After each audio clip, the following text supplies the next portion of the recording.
Okay, today we're going to look at Read and Write for Google Chrome, and this is a multifunction tool that allows you to do all kinds of things as far as listening to something read aloud, as well as annotation tools. There's a lot of really cool features that you can do with it, but for free, you can just do the read aloud features in the translator portion, which is ultimately the most valuable piece that they're actually offering for free. So yes, the highlight tools and all that, those are excellent, and those might be worth looking into as far as purchasing.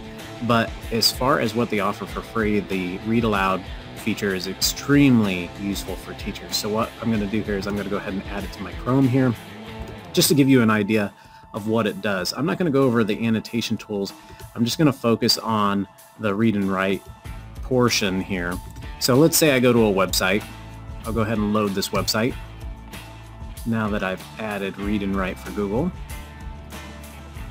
And what will happen is when you go to a website, it'll pop up with this little puzzle piece right here letting you know that it will actually read it aloud. So I'm going to go ahead and click on it. When it does that, it's going to pop up with the tools. The first time it's going to ask to access your information. I'm going to hit allow, and it pops up with this tool. And right now I have all the annotation tools for free, so you might as well just try them out and see if it's something that you like. Teachers get it for free permanently, which is really, really nice. So what I'm going to do here is I'm going to go ahead and I'm going to have my cursor right here. It says speak the selection. Let's see what happens if I just hit the play.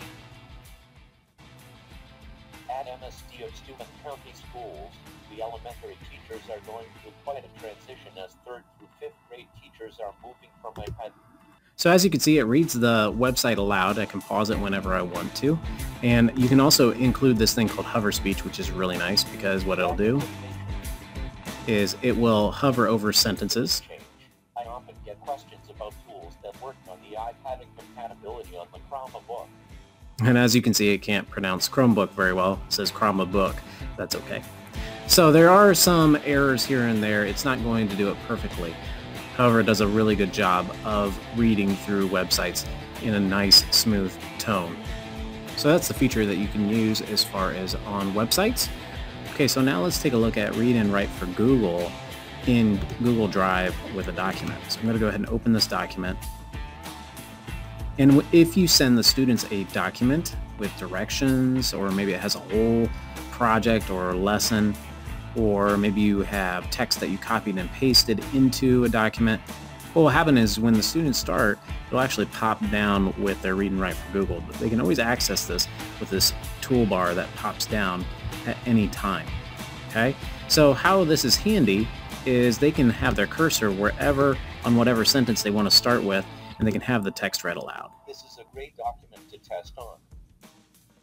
It has lots of great applications for your struggling readers. It is also handy for when you want students to revise their writing. Listening to the writing aloud helps the students find errors or even notice how their piece can be worded differently. Okay, so that's just some ideas of how the Read and Write features work within a Google Doc.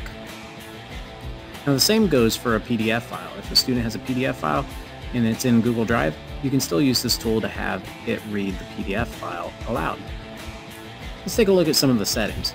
If I go into the settings, I can actually adjust who I want to read aloud here.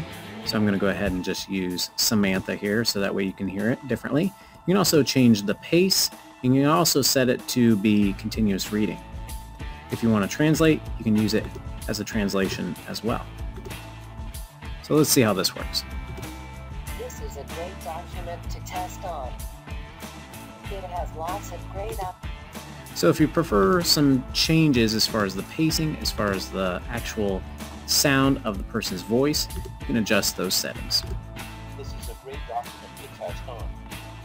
It has lots of great applications for your... Okay, so that's a little bit about Read and Write for Google.